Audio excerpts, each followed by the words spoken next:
Halo, halo cek, halo, halo cek, halo, halo cek, halo, halo cek, halo cek,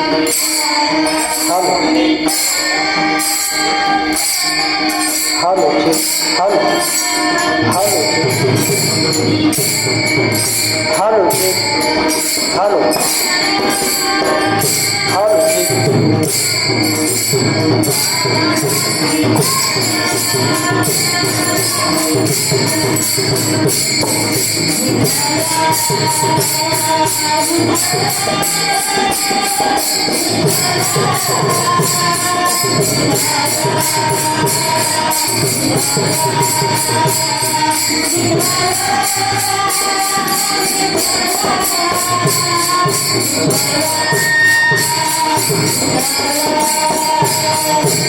Halo, halo.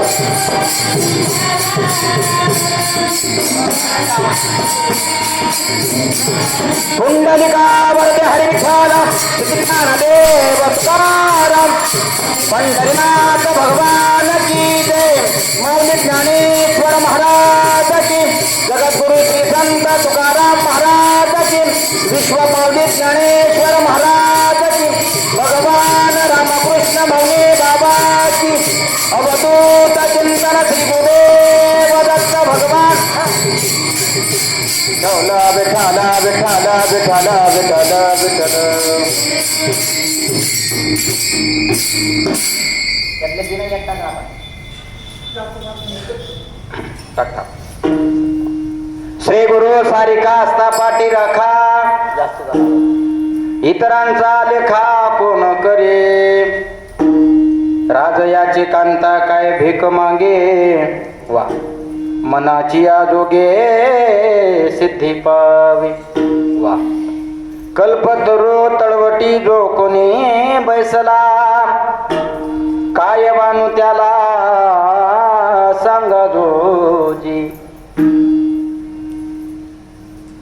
राजयाचे Kanta काय भीक मागे मनाची आजोगे सिद्धी पावे चालू ठेवायचं ज्ञानदेव म्हणे तरलो तरलो आता बुद्धरिलो गुरु कृपे राजयाचे कांता काय भीक मागे मनाची आजोगे सिद्धी पावे विठ्ठल विठ्ठल विठ्ठल विठ्ठल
हॅलो.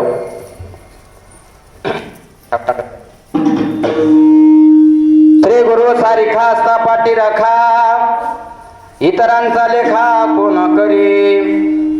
राजयाचे कांता काय भीक मागे, मनाची जोगे सिद्धी पावे. महायोग पीठे तठे भीमरथम, वरम पुंडरीकाय धातून मुनिन्द्रे.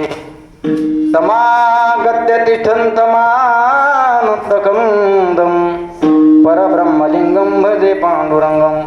पांडुरंगा गुरु प्रथम नमन, दुसरे चरण संतांच्या. ज्यांच्या कृपादाने कथेचा विस्तारू, बाबाजी सद्गुरु दास तुका. जयांचे केलिया स्मरण, होय सकळ विद्यांचे अधिकरण. तेचे बंधू श्री चरण श्री गुरूंचे ते नमस्कारून. आता कडक झाले. गजाननं ज्ञानमूर्तिं, साक्षात् प्रेम स्वरूपिणं.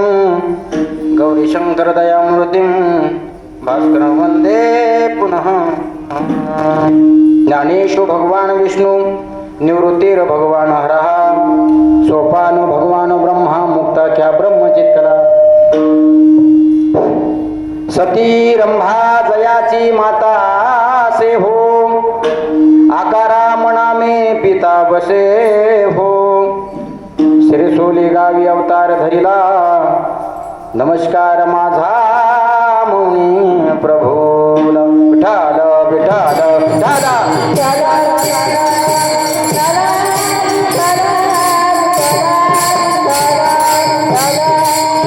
श्री गुरु सारिखा असता पाठी राखा, इतरांचा लेखा कोण करी.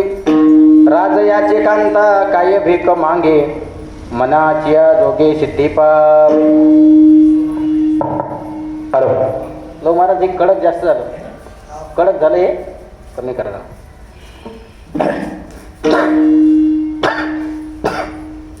श्री गुरु सारिखा असता पाठी राखा, इतरांचा लेखा कोण करी. हा. राजयाचे कांता काय भीक मागे, मनाची जोगे सिद्धी पावे. उपस्थित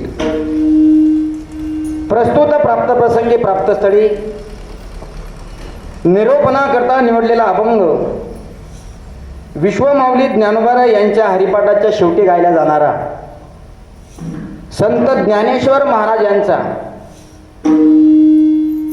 संजीवन सोहळ्यानिमित्त गुरीचा महिमा वर्णन करणारा हा 4 चरणाचा अभंग आहे.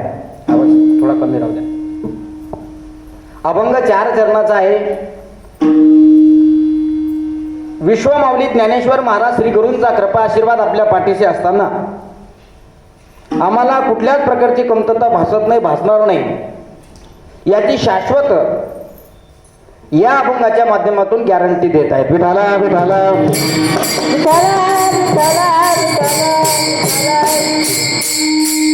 सोहळ्याला प्रारंभ करण्यावर अल्पसा पर्याय तो असा.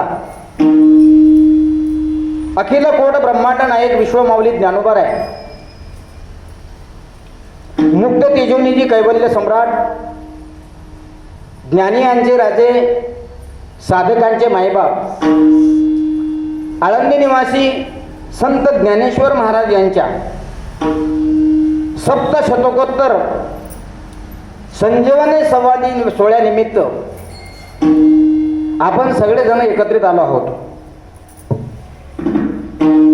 परमहंस रामकृष्ण मौनी बाबा संस्थानमध्ये दरवर्षीप्रमाणे विश्वमाऊली ज्ञानोबारायांचा हा संजीवन समाधी सोहळा मोठ्या उत्साहाने आपण या ठिकाणी साजरा करणार आहोत. विठाला विठाला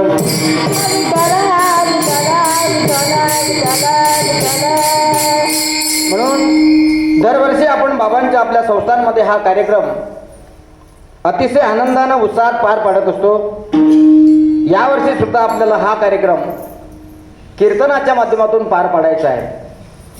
उपस्थित सर्व श्रोते मायबाप, कारण आम्ही नेहमी सांगत असतो, वक्ता तो वक्ता नाही श्रोते बिना. वक्ता हा कितीही मोठा असू द्या, वक्ता हा कितीही विद्वान असू द्या, पण त्या वक्त्याच्या समोर जर श्रवण करणारे श्रोते मायबाप नसतील तर शास्त्र सांगते तो सांगणारा वक्ता हा शून्य ठरत असतो. म्हणून विश्वमाऊली ज्ञानोबा आहे आपल्या गुरुला सांगतायत, प्रभू तुम्ही महेशाची मूर्ती, मी दुबळा अर्पित असे भक्ती, म्हणून बोल गंगावती स्वीकाराल की.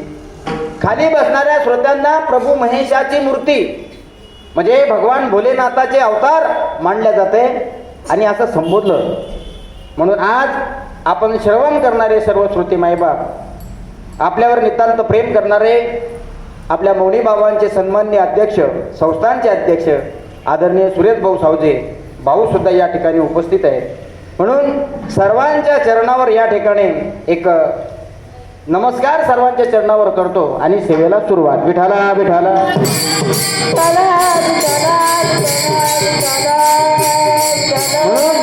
अतिशय खेडीमेडीचं हे वातावरण आहे. वारकरी शिक्षण संस्थेचे सर्व बाल गुणीजन, कलाकार, कीर्तनकार, गायक, वादक मंडळी, महिला भजन मंडळी, विनेकरी, पहारेकरी, संस्थांचे पुजारी आणि अधिक कर्मचारी हे सगळे लोक या ठिकाणी उपस्थित आहेत. म्हणून निरूपणाकरता जो अभंग या ठिकाणी निवडला हा माऊली ज्ञानोबा आहे. कारण हरिपाठाचे अभंग किती आहेत असं जर तुम्हाला विचारलं तर पटकन सांगता आलं पाहिजे. किती आहेत? शाबास, हे सगळे पोरं हुशार आहेत. 27 अभंग आहेत. आणि या अभंगाच्या शेवटी गायला जाणारा गुरु परंपरेचा शेवटचा अभंग तो श्री गुरु सारिक आहे. गुरु हे विद्यार्थ्याचे असो, गुरु हे साधूचे असो की गुरु हे देवाचे असो, जोपर्यंत विद्यार्थ्याच्या, जोपर्यंत साधूच्या, जोपर्यंत देवाच्या पाठीमाग श्री गुरुचा आशीर्वाद आहे तोपर्यंत विद्यार्थ्यालाही कमी पडत नाही, देवाला सुद्धा कमी पडत नाही. हे विधीचं विधान आहे सज्जनांनो, की देवाला सुद्धा गुरु करावं लागतं, विद्यार्थ्याला सुद्धा गुरु करावं लागतं आणि मला असं वाटतंय साधूला सुद्धा गुरु करावं वाटतं. आज वैराग्याचे मूर्तिमंत संत श्रीमंत जगद्गुरु श्री तुकोबाराय यांनी सुद्धा गुरु केलं. तुम्ही म्हणताल बाबा जगद्गुरु संत श्री तुकाराम महाराजांचे गुरु कोणते आहेत? बघा, वारकरी संप्रदायाचा महामंत्र आहे माझ्या मायांनो, नीट लक्ष द्या. वारकरी संप्रदायाचा महामंत्र सांगितला. वारकरी संप्रदायाचा महामंत्र जर कोणता असेल तर रामकृष्ण हरी, रामकृष्ण हरी, रामकृष्ण हरी. हा जो मंत्र आहे हा वारकरी संप्रदायाचा महामंत्र आहे. हा कुणी कुणाला दिला असं जर तुम्हाला सांगायचं झालं ना, महाराज नेहमी सांगतात, हरिपाठ गातो आपण सगळे लोक, हरिपाठ माहित आहे आपल्याला. बाबाजी आपुले सांगितले नाम, मंत्र दिला राम मंत्र दिला राम कृष्ण हरे, मंत्र दिला राम कृष्ण हरे. बाबा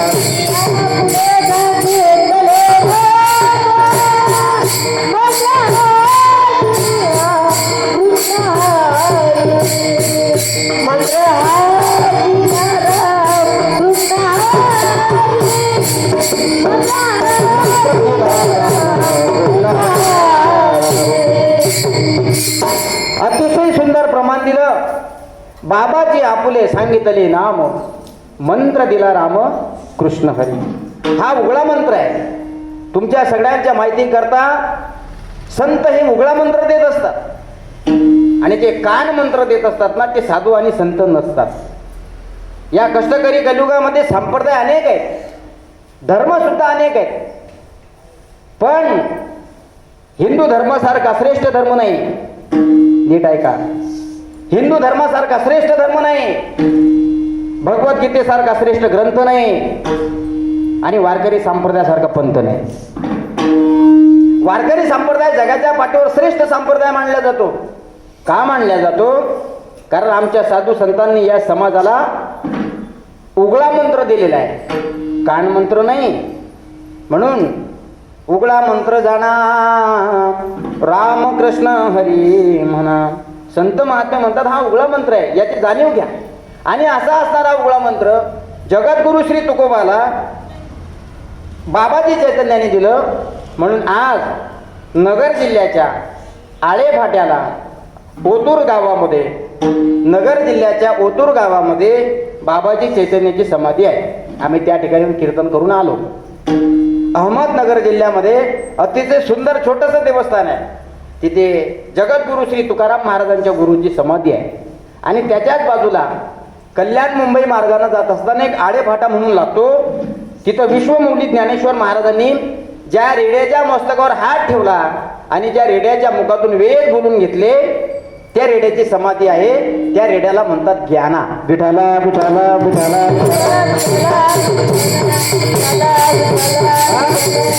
म्हणून अतिशय सुंदर वातावरण आहे. म्हणून आपण भाग्यवान आहोत सज्जनांनो, आपण खूप भाग्यवान आहोत. आवाज कमी कर, त्याच्यावर हात ठेवत नाही. आपण एवढे भाग्यवान आहोत की आपल्याला हिंदू धर्मामध्ये जन्म मिळाला, संप्रदायामध्ये जन्म मिळाला आणि साधू संतांच्या सानिध्यात जन्म मिळाला. जर साधू संतांच्या सानिध्यामध्ये आपल्याला नरदेह मिळाला नसता तर मला असं वाटतं आपण मंदिरात नसतो, कुठे गेलो असतो ही कल्पना तुम्ही करा. मानव देह म्हणून माणसाला नरदेह प्राप्त झाला. हा देह हिंदू धर्मामध्ये प्राप्त झाला, साधू संतांच्या सानिध्यामध्ये प्राप्त झाला. तुमचं कशाला सांगा, आमचं सांगतो. आम्ही जर साधूच्या सानिध्यात गेलो नसतो, आम्ही जर शेगाव निवासी गजानन बाबाकडे गेलो नसतो, तिथं शिकलो नसतो, तर आज तुमच्यापुढे उभं राहिलो नसतो. हा सिद्धांत आहे. जेही लोक साधूच्या सानिध्यात गेले, जेही लोक संतांच्या सानिध्यात गेले, श्री गुरुच्या सानिध्यात गेले, त्यांचा उद्धार झाला. आणि मला असं वाटतंय चंद्र सूर्य आहे तोपर्यंत त्याचा उद्धार होणारच आहे. म्हणून आज निवृत्तीनाथ महाराजांच्या विषयी माऊली वर्णन करतायत. आणि आज 750 वर्ष विश्वमौली ज्ञानोबारायांना आजच्या दिवशी पूर्ण होतात. हे आपल्यासाठी अत्यंत आनंदाची गोष्ट आहे. कारण बरेच लोक म्हणतात माऊलींना 140 वर्ष झाले, 145 झाले, पण नाही. सप्तशतकोत्तर महोत्सव संपूर्ण विश्वामध्ये आजच्या दिवशी साजरा होतो.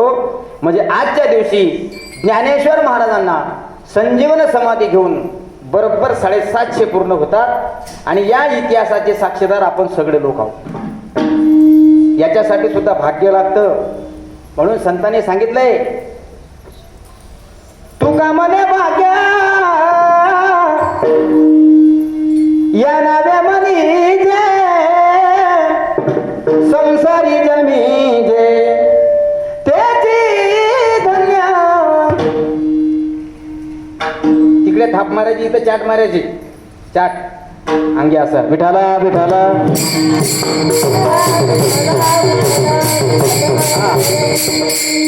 चाट चालू ठेवायची, स्वर समजते आम्हाला. तुका म्हणे भाग्य या नावी म्हणीजे संसारी जन्मीचे तिचे धन्य. साधू संतांनी प्रमाण दिलंय ग्रंथाच्या माध्यमातून. भाग्य कशाला म्हणतात? तुमच्या आमच्या प्रत्येकाच्या जीवनामध्ये कधी न घडणारा योग ज्या दिवशी घडून येतो त्याला भाग्य म्हटलं जातं. बघा, उपकार केलेत आपल्यावर. मी सांगेल तुम्हाला संजीवन समाधी सोहळ्याचा या ठिकाणी महिमा सुद्धा सांगणार आहे, त्याच्याकरताच तर मी उभा आहे. ऐका, तुका म्हणे भाग्य या नावी म्हणीजे संसारी जन्मीचे तिचे धन्य. कोणतं भाग्य महाराज? महाराज म्हणतात साधू संतांच्या जीवनामध्ये जे ऐतिहासिक क्षण घडले त्या क्षणाचे तुम्ही आम्ही सगळे लोक साक्षीदार होतो. हे साक्षीदार होण्याचे क्षण उपभोगण्याकरता जिवंत राहणं याच्यापेक्षा दुसरं भाग्य कोणतं आहे? आपण पाहिलं आपल्या या कष्टकरी कलियुगामध्ये या विश्वावर कोरोना नावाची महामारी आली होती. कोरोना नावाची महामारी आली होती आणि त्या कोरोना नावाच्या महामारीमध्ये कित्येक जणांना आपला जीव गमावला. पण जे पुण्यवान आहेत, जे पुण्यशील आहेत, जे भक्तिवान आहेत, भक्ती करतायत, अशांना आपल्या मौनी बाबांना जिवंत ठेवलं. ही बाबाची कृपा आहे. कृपा आहे बाबांची. का सगळेच लोक जातात असं नाही आणि सगळेच लोक जिवंत राहतात असं नाही. तुमच्या आमच्या प्रारब्धात जे लिहिलेलं आहे ते कधी चुकत नाही. कारण प्रारब्ध हे देवाच्या बापाला सुद्धा चुकलं नाही. विठाला विठाला.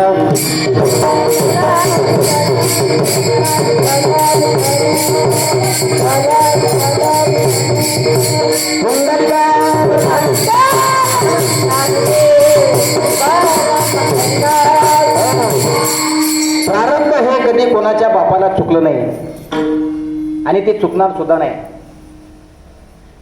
का चुकलं नाही? रामायणातलं एक उदाहरण सांगतो तुम्हाला, ऐका. श्रावण बाळाने आपल्या आई वडिलांना तीर्थयात्रा करण्याकरता घेऊन चालले. श्रावण बाळ तीर्थयात्रा करण्याकरता आपल्या आई वडिलांना घेऊन जात आहेत आणि मधामध्ये आईवडिलांनी अपेक्षा केली, बाळ श्रावणा तहान लागली, पाणी प्यावंसं वाटतंय. म्हणून श्रावण आणि आईवडिलाची आज्ञा म्हणून ती जी कावड होती खांद्यावर एका टोपलीमध्ये आई ठेवलेली होती आणि दुसऱ्या ठेवलीमध्ये त्यांचे पिताश्री होते, अर्थात बाप होता. खाली ठेवली आणि नदीच्या किनाऱ्यावर गेले. कर्म धर्म सुदैवानं ते टोपले खाली ठेवले आणि नदीच्या तीरावर जात असताना नदीमध्ये आपलं कमंडलू डुबवलं. तितक्यामध्ये अयोध्येचे नरेश राजा दशरथजी हे सुद्धा शिकारी करता वनामध्ये गेले होते आणि श्रावण बाळाचं हे जे शरीर होतं हे इटकरी कलरचं दिसत होतं, चमकत होतं, तेज होतं त्यांच्या अंगावर. कर्म धर्म सुदैवानं राजा दशरथजीनं विचार केला, म्हणजे प्राण्यांना बाण मारण्याच्या ऐवजी त्यांचा बाण हा श्रावण बाळाला लागला. श्रावण बाळाला बाण लागल्याबरोबर श्रावण बाळ गतप्राण झाले. दशरथजीनं पाहिलं, ज्या पशुपक्ष्याला म्हणून आपण बाण सोडला तो बाण कदाचित पक्षाला लागला असावा, प्राण्याला लागला असावा, हे पाहण्याकरता गेले. पण त्या ठिकाणी गेले तर श्रावण हा रक्ताच्या थारोळ्यामध्ये उतरून पडला होता. पाहिलं, काय झालं, माझ्या हातातून अनर्थ झाला. श्रावण बाळ पाणी आणण्याकरता गेला म्हणून आई वडील वाट पाहत होते. आवाज द्यायला लागले, बाळ श्रावणा, आवाज कमी करा, बाळ श्रावणा. दशरथजी विचार करतायत, माझ्या हातातून काय एवढं मोठं पाप झालं की प्राण्यांना बाण मारण्याच्या ऐवजी श्रावण बाळाला बाण लागला, श्रावण बाळ गतप्राण झाला. पाणी आणण्याकरता गेला होता माझा बाळ. दशरथजी विचार करतायत, आता काय करावं, आता काय करावं. श्रावण तर मरण पावला, म्हणून श्रावण गतप्राण झाल्यामुळे श्रावण ओकार देत नव्हता, म्हणून दशरथ राजाने आवाज द्यायला सुरुवात केली. श्रावण बाळाच्या आईवडिलानं श्रावण बाळाच्या आईवडिलांना विचार केला, हा तर श्रावणाचा बाळ आवाज नसू शकतो, हा आवाज देणारा आहे कोण. त्यावेळेस सांगितलं, महाराज मी वनामध्ये शिकारी करता आलो होतो, कर्म धर्म सुदैवानं प्राण्याला बाण म्हणून तुमच्या श्रावणाला लागला. माझा दुर्भाग्यशाली बाण श्रावणाला लागल्यामुळे श्रावण बाळ गतप्राण झाला. तुम्ही कोण आहे. सांगितलं, मी दुर्भाग्यशाली अयोध्या नरेश राजा दशरथ आहे. अरे, राजा दशरथ आहे, गतप्राण झाला. पण श्रावण बाळाच्या आई वडिलांना श्रावण बाळाला दशरथाने बाण मारला, तो गतप्राण झाला म्हणून श्राप दिला. काय श्राप दिला, आम्हासी दिदले पुत्र शोक, तू हे पावसी पुत्र वियोग. दशरथा, आमचा एकुलता एक बाळ होता श्रावण, काटे होता तो आमच्या तोंडाचा घास होता, आमचा आधारस्तंभ होता. आमच्या आधारस्तंभाला तू एकुलत्या एक लाडक्या लेकाला संपवलं, मारलं. ज्या दशरथा मी तुला श्राप देतो, जसं तू आम्हाला पुत्रयोगानं तडपवशील, तसं तू ज्यावेळेस मरशील त्यावेळेस 4 पुत्रापैकी एकही पुत्र तुझ्या जवळ राहणार नाही. काय होतं, कर्मे रावण क्षय पावला, कर्मे दशरथ वियोग पावला. शास्त्रकार सांगतायत, कर्माने रावणाला सुद्धा मरावं लागलं, कर्मानं देवाच्या बापाला म्हणजे रामाच्या बापाला दशरथाला सुद्धा मरावं लागलं. हे कर्म जर देवाच्या बापाला सोडत नसेल सज्जनांनो, तर आपण 4 भीतीमध्ये राहणारे कुठं. आपण करू शकतो का काही, काहीच करता येत नाही महाराज, कारण कर्म हे देवाच्या बापाला चुकलं नाही. महाराज म्हणतायत, केले कर्म झाले त्याची भोगाले, उपजले मेले ऐसे किती, हरिमुखी गाता हरपली चिंता. एकनाथ महाराज म्हणतात, हे कर्म अनेक लोकांनी भोगलं, अनेक लोक कर्म सोडून उपभोगाला पुन्हा जन्माला आले. तुमच्यासारखे किती गेले, म्हणून सर्वसामान्य माणसाची काय गणना करावी लागते. कर्म हे देवाच्या बापाला चुकत नाही, मग आपल्याला सुद्धा कर्म सोडत नाही. म्हणून कर्मापासून मुक्त होण्याकरता आपण काय केलं पाहिजे. महाराज म्हणतात, श्री गुरुचा आशीर्वाद मिळवला पाहिजे. विठाला विठाला.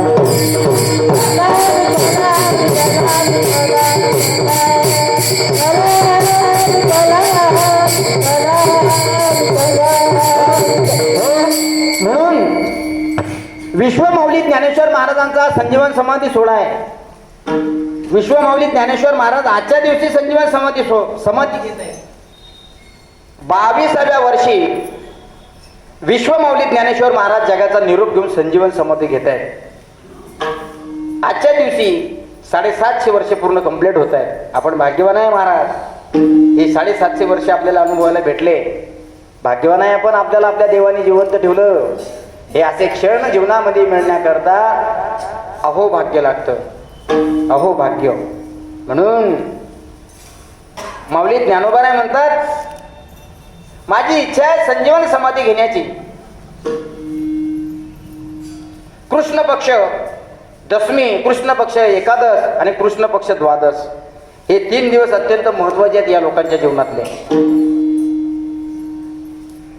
कार्तिकीची वारी जवळ आली असताना, कार्तिकीची वारी जवळ आली असताना चारी भावंड पंढरपूरला गेले. सोपान दादा, आदिशक्ती मुक्ताबाई,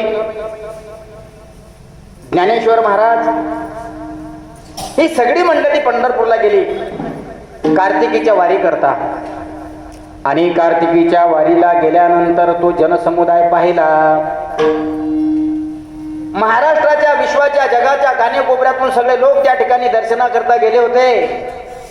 विश्वमौली ज्ञानेश्वर महाराज हे सार्वभौम आहेत. माऊलींच्या जीवनातला अनुभव जर आपण अनुभवला ना सज्जनांनो, तुमच्या एका डोळ्याला 2-2 अश्रूच्या धारा लागल्याशिवाय राहत नाही. संताला संतत्व प्राप्त होण्याकरता खूप काही भोगावं लागतं, खूप काही सहन करावं लागतं. थोडा कमी करावं, कारण या जगाचे आघात तुम्ही सहन केल्यानंतर माणूस त्या गतीला प्राप्त होतो ज्याचं नाव आहे संतत्व.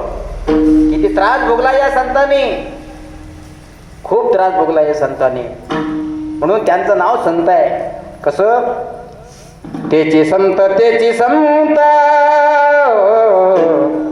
सोसी जगाचे आगाद.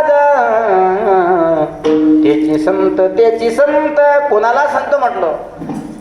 संत हे जगाचे आघात सहन करणाऱ्या माणसाला संत म्हटलं. आपण होऊ शकतो का संत? आपण संताच्या पायाच्या खालच्या मातीची सुद्धा बराबरी करू शकत नाही. आपण फक्त त्यांचं अनुकरण केलं पाहिजे. नाही करता येणार मायबाप आपल्याला साधूची बराबरी. त्यांनी बराबरी केली. त्यांनी काय केलं? हे समाजाकरता केलं. आपण काय करतो? आपल्याकरता करतो. आपल्याला जर विचारलं का हो साधूने समाजाकरता योगदान दिलं, तुम्ही कशाकरता योगदान देता? तर आपल्या ग्रामीण भागामध्ये, शहरी भागामध्ये राहणारा माणूस उत्तर देईल, वाढावे संतान, ग्रही व्हावे धनधान्य, वाढावे संत. बघा, साधूला जर विचारलं तर साधू म्हणतात वाढावं या सुख, भक्तिभाव धर्म कुडाचारी नाम विठोबाचे. हरिभक्ती वाढली पाहिजे, देवाचं नाव वाढलं पाहिजे, जिकडे तिकडे आनंदाचं सुख लहरलं पाहिजे. साधूच्या मागण्यामध्ये आणि आपल्या मागण्यामध्ये जमीन आसमानचा फरक आहे. विठाला विठाला विठाला.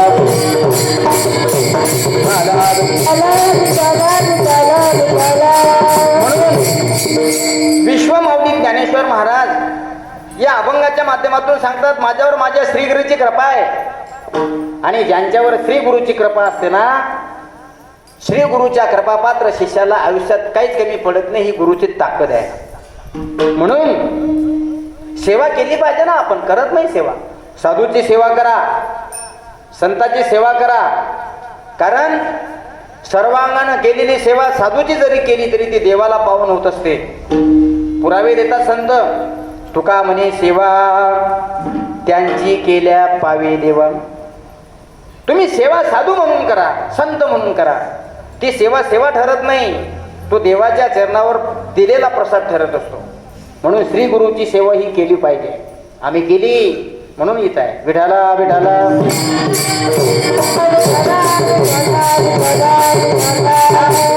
कारण श्री गुरु म्हटलं म्हणजे प्रत्यक्ष कल्पतरू आहे. कल्पतरू म्हणजे झाड आहे.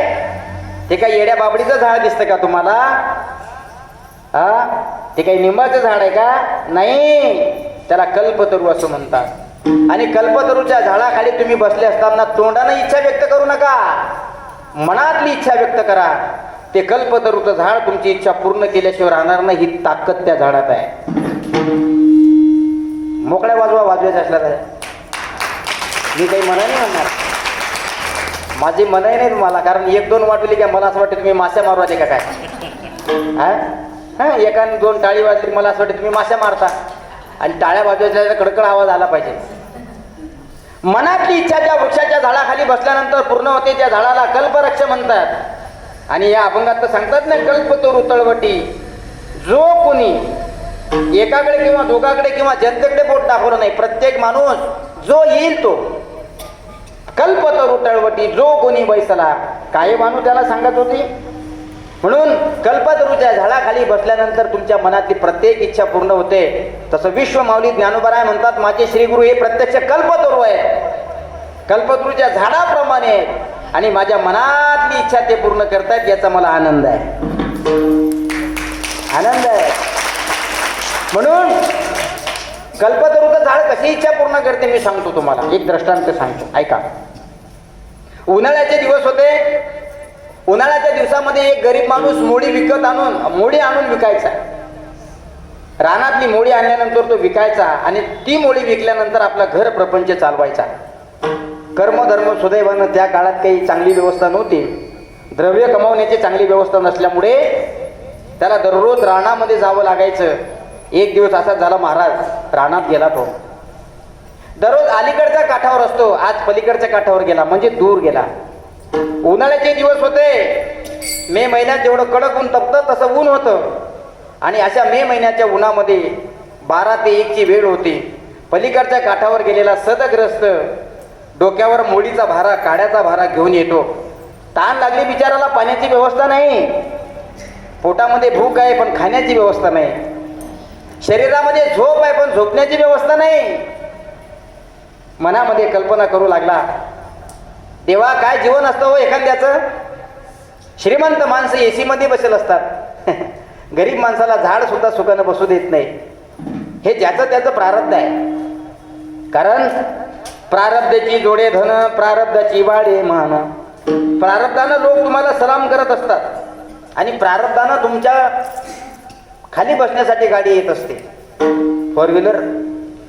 त्याला सुद्धा प्रारब्ध पाहिजे.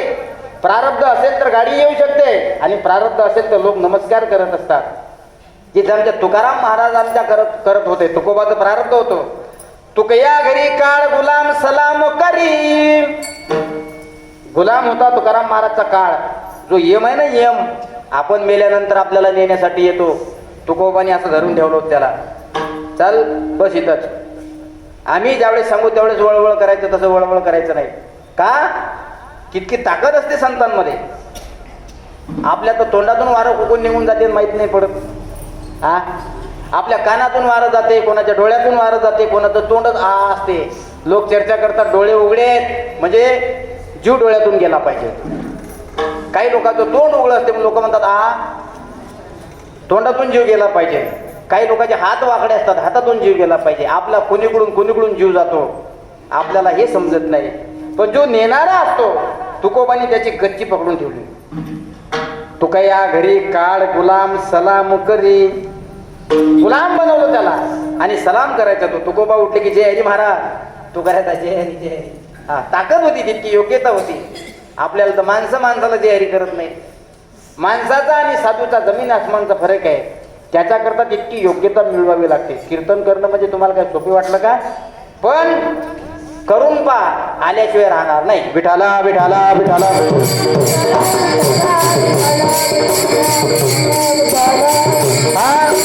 म्हणून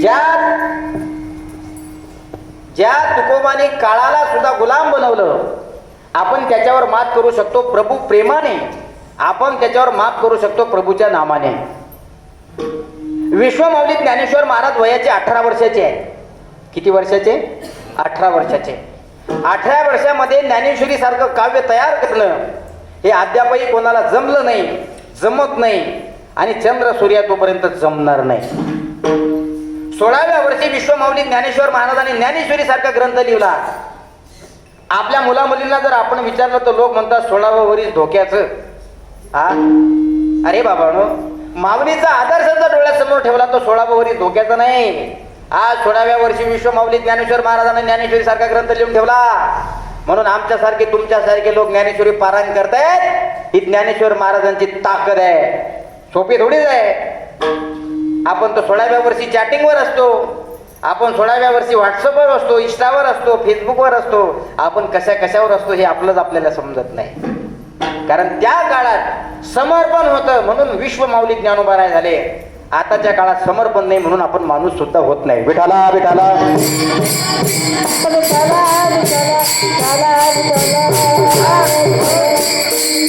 16व्या वर्षी ज्ञानेश्वर महाराजांनी संस्कृताचे गाठी उघडून मराठी केलीचे मराठी गीता देवी.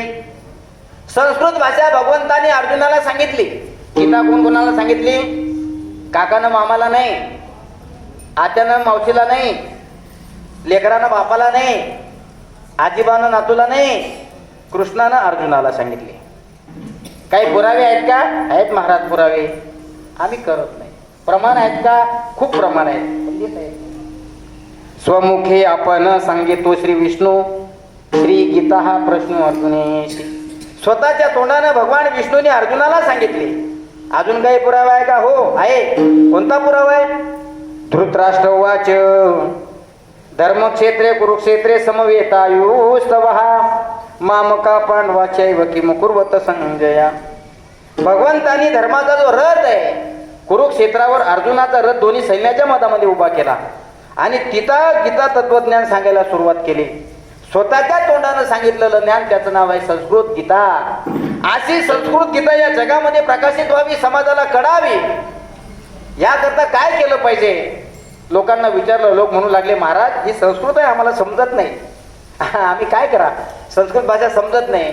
म्हणून विश्व माऊली ज्ञानेश्वर महाराजांनी 16व्या वर्षी तयार करून ठेवलेली ज्ञानेश्वरी ही संस्कृताची गाठ उघडली आणि मराठीत केली ती ज्ञानेश्वरी. कशा करता? संस्कृत भाषा जगाशी कळेना म्हणून नारायणा किंवा आली किंवा दया आली. असे ज्ञानेश्वर महाराज संस्कृत भाषा समाजाला कळावी, जगाला कळावी याकरता विश्वमाऊली ज्ञानेश्वर महाराजांनी संस्कृत भाषा मराठीत केली. म्हणून आज सगळेजण ज्ञानेश्वरी वाचतायत. ते ज्ञानेश्वर महाराज. असे ज्ञानेश्वर महाराज वर्णन करतायत. बाबा माझे श्री गुरु जर माझ्या पाठीचे असतील. कसे असतात श्री गुरु? मी सांगितलंय तुम्हाला. श्री गुरु म्हणजे प्रत्यक्ष कल्पतरू आहे. कसे आहेत? जसा तो ग्रस्त शेतामध्ये गेला होता, मी सांगितलं तुम्हाला. त्याचा व्यवसाय होता. दररोज काड्या मुळ्या आणायच्या आणि त्या विकायच्या. त्या विकल्यानंतर आपला घर प्रपंच चालवायचा, उदरनिर्वाह करायचा. डोक्यावरती भला मोठा भारा आहे त्याच्या. ऊन लागते, 12 ते 1 ची वेळ आहे. थकला तो, पाय दमले, पोटामध्ये भूक मावत नाही, पाण्या वाचून ओठ कोरडे पडले. डोक्यावर मोळीचा भारा बाजूला ठेवला, झाडाखाली बसला. पण त्या झाडाखाली बसलेला माणूस विचार करत नाही की आपण कोणत्या झाडाखाली बसेल. कल्पतरूच्या झाडाखाली बसला मावशी. तो काही निंबाच्या झाडाखाली नव्हता बसला. तो काही येड्या बाबडीच्या नव्हता बसला. कल्पतरूच्या.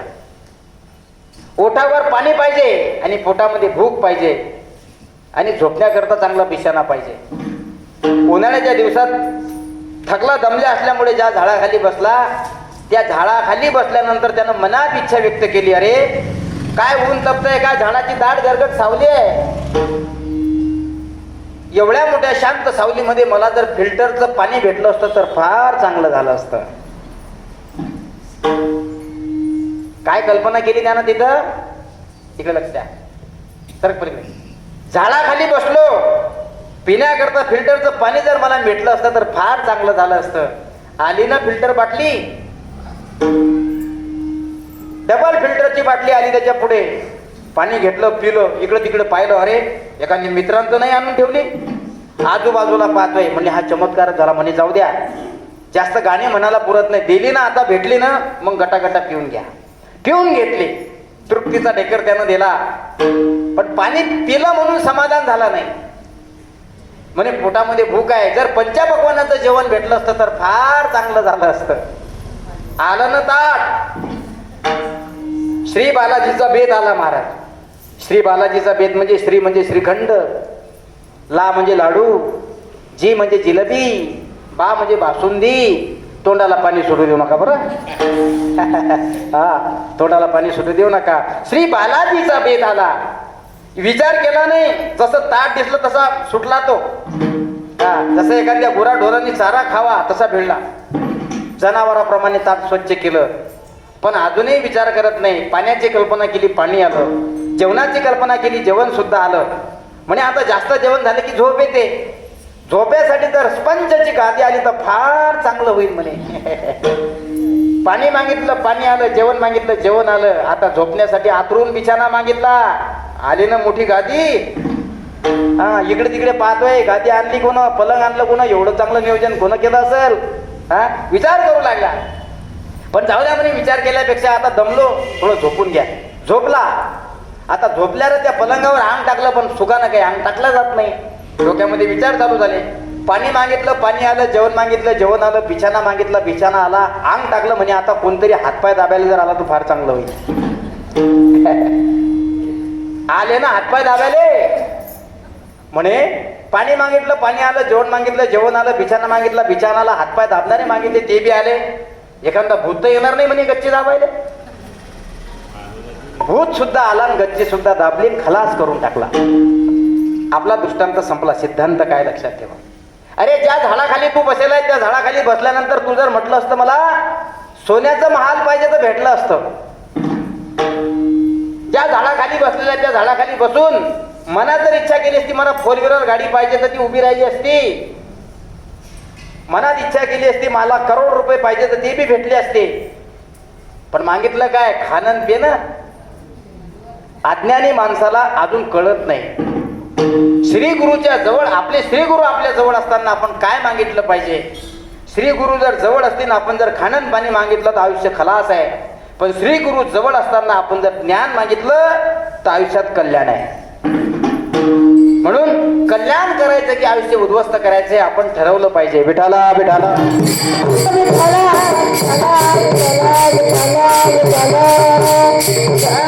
म्हणून विश्वमौली ज्ञानेश्वर महाराज म्हणतात माझे श्री गुरु माझ्या पाठीजवळ आहेत, त्यामुळे मला कशाची कमतरता नाही. कसे आहेत माझे श्री गुरु? कल्पतरूच्या झाडाप्रमाणे आहेत माझे गुरु. हे तीन अत्यंत महत्वाचे आहेत. कामधेनु कल्पतरुष चिंतामणी. कल्पतरूच्या झाडाची बराबरी कोणतं झाड करत नाही. कामधेनु गायीची कोणतीच गाय बराबरी करू शकत नाही. आणि चिंतामणी नावाचं एक धातू आहे, तो चिंतामणी नावाचा धातू आपल्या धातूची बराबरी करू शकत नाही. कुठं असतात हे स्वर्गात असतात. अरे वा, स्वर्गात असतात. जाऊ आम्ही पायाले. ते करण्याकरता चांगले पुण्य करून मरावं लागतं. कारण स्वर्ग कधी कोणाला पाहायला जात नाही. आणि स्वर्ग जर पाहायचा असला तुम्हाला मरावं लागेल. आणि मरण काही सहजासहजी येत नाही. त्याच्याकरता एक तर पाप चांगलं पाहिजे, नाही तर पुण्य चांगलं पाहिजे. तुम्ही जर म्हटलं ये रे मरणानं मला घेऊन जाय, जमल का? ते शक्य नाही. या सगळ्या गोष्टीचा उपभोग आनंद घेण्याकरता सुद्धा तुमचं अनंत जन्माचं पुण्य असावं लागतं. म्हणून ज्ञानेश्वर महाराज म्हणतात श्री गुरु सारिखा सपाटी राखा, इतरांचा लेखा पूर्ण करी. म्हणून आपण जीवन जगत असताना श्री गुरुच्या कृपा आशीर्वादाने जीवन जगा. आयुष्यात काही कमी पडत नाही. म्हणून प्रपंचाचा विचार कमी करा. करू नका असं नाही, कमी करा. कारण आपण नुसतं प्रपंचाचाच विचार करत राहतो, त्याच्यामुळे सुद्धा उद्धार नाही मावशी. कधीतरी प्रपंचामध्ये राहून परमार्थाचं ध्यान केलं पाहिजे. कधीतरी प्रपंचात राहून देवाचं नामस्मरण आपण केलं पाहिजे. आणि देवाचं नामस्मरण केल्यानंतर त्याला काय मिळते? प्रपंच माणसाला दुर्गती प्राप्त करून देते. प्रपंच माणसाला दुर्गती प्राप्त करून देते आणि परमार्थ माणसाला सद्गती मिळवून देते. आपण सद्गती मिळवली पाहिजे का दुर्गती करून घेतली पाहिजे याचा विचार आपण केला पाहिजे. दुर्गती कशी होते? तरुण अवस्थेला गेलात तुम्ही आणि तरुण अवस्थेला गेल्यानंतर लहानपणी आपण काय केलं पाहिजे याचं सुद्धा शास्त्र आहे. तरुणपणात आपण काय केलं पाहिजे याचं सुद्धा शास्त्र आहे. उतरत्या वयामध्ये आपण काय केलं पाहिजे याचं सुद्धा शास्त्र आहे. तर लहानपणी आपण काही केलं नाही, तरुणपणात आपण काही केलं नाही, वृद्धपणात सुद्धा आपण काही केलं नाही, तर वृद्धपणाच्या पलीकडचं एक पण असतं. त्याच्या पलीकडचं जे पण असतं तिथं कुत्र्याची गत आणि आपली गत सारखी होते. म्हातारपणामध्ये परमार्थ करणं शिका. सुभाषितकार वर्णन करतात, प्रथमो नार्जुतो विद्या, द्वितीयो नार्जुतो धनम, तृतीयो नार्जुतो पुण्यम, चतुर्थ किम करिष्यति. पहिल्यांदा विद्या मिळवली पाहिजे, दुसऱ्यांदा धन कमावलं पाहिजे, तिसऱ्यांदा पुण्य कमावलं पाहिजे. जर तिसऱ्यांदा तुम्ही पुण्य कमावत नसाल तर दारावर जर कुत्रा आलं की लोक त्याला हाडहाड करतात. तसं म्हाताऱ्या माणसाला सुद्धा लोक हाडहाड करत असतात. हा, श्वानापरी गती झाली सर्व करती हाड हाड. आहे ना, आहे ना, आहे ना. कुत्र्यासारखी गती होते माणसाची. सगळे लोक हाड हाड म्हणत असतात. मराही वाटत नाही, जीवन जगाही वाटत नाही. म्हणून दुर्गती व्हावी असं वाटत असेल तर प्रपंचाचा विचार करा. सद्गती मिळावी असं वाटत असेल तर परमार्थाचा विचार करा. म्हणून आमचे विश्वमाऊली ज्ञानेश्वर महाराजांनी परमार्थाचा विचार केला. म्हणून वयाचे 16व्या वर्षी ज्ञानेश्वर महाराज माऊली झाले. का माऊली झाले? हे तर पुरुष आहेत. पुरुष असून सुद्धा विश्वमाऊली ज्ञानेश्वर महाराजांना माऊली का म्हणतात? आळंदी निवासी दांडेकर मामांना एका ग्रस्ताने प्रश्न केला. नीट आहे का? एका साधकाने प्रश्न केला. म्हणे मामाश्री, म्हणे काय? म्हणे या जगातला सगळ्यात मोठा चमत्कार कोणता आहे? त्यावेळेस दांडेकर मामाने उत्तर फार सुंदर दिलं. घरी घेऊन जाण्यासारखं आहे. म्हणे एखाद्या मुलीला जर आई व्हायचं असलं, एखाद्या मुलीला जर आई व्हायचं असलं तर तिचं अगोदर लग्न व्हावं लागतंय. लग्न झाल्यानंतर तिच्या उदरामध्ये बाळ असू द्यावं लागतंय. बाळ जन्माला येण्याकरता तिला 9 महिने 9 दिवस भरू द्यावे लागतात. आणि नंतर ते बाळ जन्माला आल्यानंतर ते बाळ त्याच्या मायला माय असं म्हणतो. पहिली गोष्ट, 18 वर्ष पूर्ण होऊ द्यावे लागतात त्या मुलीला. 18 वर्ष झाल्यानंतर लग्न, नंतर बाळ उदरामध्ये आहे, नंतर बाळ जन्माला आल्यानंतर ते बाळ त्याच्या मायला माय म्हणतो. पण जगाच्या पाठीवर 16व्या वर्षी विश्वमाऊली ज्ञानेश्वर महाराजांनी जगाची माऊली होण्याचा अधिकार मिळवला. ही माऊलीची ताकद आहे. जगात 16व्या वर्षी 18 वर्षे पूर्ण झाल्यानंतर मुलीचं लग्न होईल, नंतर बाळ होईल, नंतर 19व्या वर्षी ते बाळ मायला माय म्हणेन. इथं वयाची 16व्या वर्षी जगाची माऊली झाली ज्ञानेश्वर महाराज. किती कष्ट भोगले महाराज माऊलीनं माहिती आहे तुम्हाला? विठ्ठल पंत आणि रुक्मिणी आई साहेब पंढरपूरला गेले. पंढरपूरला गेले असताना पांडुरंगाचं दर्शन घेतलं. साधूची भेट झाली. साधूने सांगितलं, विठ्ठल पंत रुक्मिणी आपण आलात? म्हणे आलो. संन्यास घेण्याचं ठरवलं म्हणे आम्ही. म्हणे संन्यास नका घेऊ. तुमच्या पोटी 4 रत्न जन्माला येणार आहेत, जे जगाचं कल्याण करणार आहेत. ज्ञान तुमच्या पोटी जन्माला येणार. मुक्तपणे मुक्त, श्रेष्ठपणे श्रेष्ठ, सर्वत्र वरिष्ठ, आदिशक्ती, जगाची मालकीन मुक्ताबाई तुमच्या पोटी जन्माला येणार. ज्ञान परमार्थ प्रपंचापासून निवृत्त असणारा निवृत्तीनाथ महाराज तुमच्या पोटी जन्माला येणार. आणि समाजाला सोपा मार्ग दाखवणारा सोपान तुमच्या पोटी जन्माला येणार. काय करावं? विठ्ठल पंतांनी गुरुची आज्ञा म्हणून गुरुची आज्ञा पाळली महाराज, आणि पुन्हा ग्रस्त आश्रमामध्ये आले. कारण हे फक्त गुरुला आणि शिष्यालाच माहीत होतं. संन्यास घेतलेला होता. संन्यास घेतलेला होता. संन्यास असताना श्रीगुरूची भेट झाली. श्रीगुरूने सांगितलं, संन्यास घेऊ नका महाराज, तुमच्या पोटी 4 रत्न जन्माला येणार आहेत. गुरुची आज्ञा आहे म्हणून पुन्हा लग्न केलं. आणि लग्न झाल्यानंतर 4 भावंड जन्माला आली. निवृत्ती, ज्ञान, देव, सोपान आणि मुक्ताई. ज्ञान म्हणजे ज्ञानेश्वर महाराज, सोपा म्हणजे सोपान, निवृत्त म्हणजे निवृत्तीनाथ महाराज, आणि जिकडे तिकडे मुक्त म्हणजे मुक्ताबाई. काय नाव आहे? नावं सुद्धा चांगली असली पाहिजे. नावानं सुद्धा उद्धार होतो. आपले असे नावं असतात, खैरे, बांडे, मुकलडा, संपत, पिंट्या, कठाळ्या. हे का नावं आहेत का? कसे नावं असले पाहिजे? निवृत्ती, ज्ञानदेव, सोपान, मुक्ताबाई, असे नावं असले पाहिजे. हे काय नाव आहेत? अभिषेक बच्चन आणि मिथुन चक्रवर्ती. काही कामाचे नाही, काही उद्धार नाही. कुळाचा उद्धार आपल्या मुलामुलींच्या नावाने होत असतो. म्हणून नाव चांगलं असलं पाहिजे. मुक्ताबाई असलं पाहिजे, जनाबाई असलं पाहिजे, बहिणाबाई असलं पाहिजे, मीराबाई असलं पाहिजे. हा आहे का नाही? नाही तर मग शांताबाई. नाव शांताबाई, भांडणाला मान नाही. नाव गंगाधर, आंघोळ नाही महिनाभर. हा आलं का तुमच्या लक्षात? नावाप्रमाणे जीवन असलं पाहिजे ना माणसाचं. म्हणून या ठिकाणी 4 भावंड संन्यासाचा धिक्कार केल्यानंतर पुन्हा ग्रस्त आश्रमामध्ये आले आणि 4 मुलं आली. पण आळंदीच्या ब्राह्मणांनी त्यांना जाती बाहेर टाकलं. त्या काळात जातीवाद होता, आताच्या काळात जातीवाद नाही. सांगितलंय, तुम्ही संन्यासाची मुलं आहात, तुम्हाला आमच्यामध्ये राहण्याचा आमच्यामध्ये राहता येणार नाही. कोणी दिला म्हणले तुम्हाला अधिकार? तुम्ही संन्यासाची कार्ट आहात आणि संन्यासाच्या कार्ट्यांना इतर राहण्यामध्ये अधिकार नाही. शुद्धीपत्रक आणण्याकरता मार्दनांनी सभा घेतली आणि धर्म मांडवांनी सभा घेतली असताना शुद्धीपत्रक आणण्याकरता पैठणला त्यांना पाठवलं की आमचे आईवडिलाच्या पोटी आम्ही जन्माला आलो आणि बाळ जन्माला येणं म्हणजे काही पाप नाही.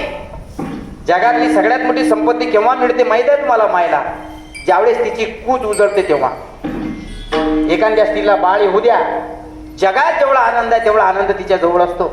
ते बाळ शंभळ असो, मेंबळ असो, भरलेलं असो, काळं असो, बेंद्र असो, आईस्क्रीम इकडचा इकडे जाऊ द्या, पण ते बाळ मायला बाळ म्हणजे बाळच असतं. प्रत्येक बाळ आपल्या मायला सोन्यापरी असतं, सोन्यापरी, आहे की नाही? आणि इतका आनंद त्या मातेला होतो, इतका आनंद विठ्ठलपंत रुक्मिणीला झाला.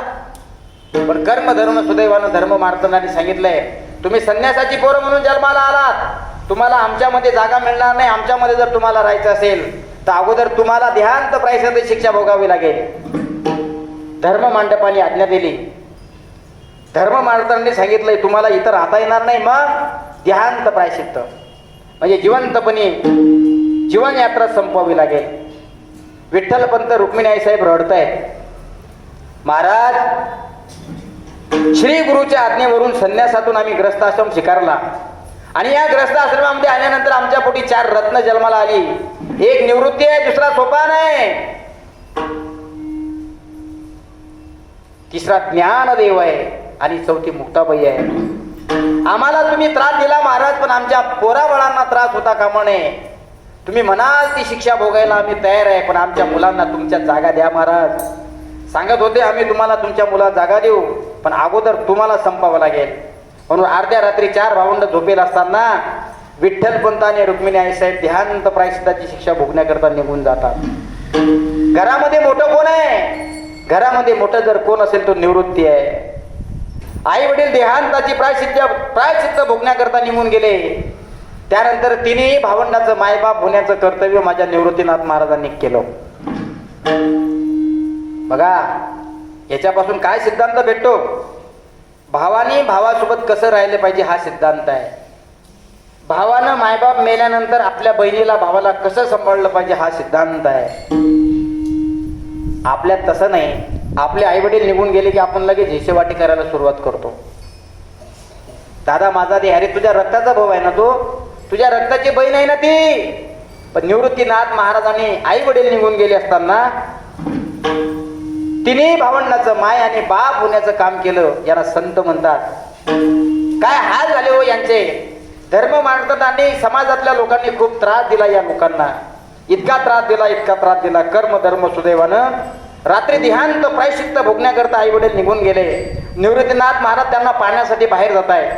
आई म्हणून आवाज देतात, बाबा म्हणून आवाज देतात, पण आवाज देत असताना त्या आवाजाला होकार कोणी देत नाही. सगळीकडे शोधलं पण सापडत नाही. पण एक पत्र लिहून ठेवलं होतं, तुम्हाला समाजाने जागा द्यावी याकरता. निवृत्ती तुम्ही घरातले समजदार आहात, मोठे आहात. आम्ही गेल्यानंतर आम्हाला माहित आहे की मुलांचं आई होण्याचं काम, बाप होण्याचं काम तुम्ही चारणपणे पार पडाल. हे पत्र फक्त तुम्ही वाचा. ज्ञानाला दाखवू नका, सोपानाला दाखवू नका आणि मुक्ताबाईला तर अजिबात दाखवू नका, कारण माझी मुक्ताई फार छोटी आहे. तिला जर कळालं की आई बाबा देहांत प्रायश्चित्ताची शिक्षा भोगण्याकरता निघून गेले तर ठाम उकलून रडेल ती, गाव गोळा करेल ती.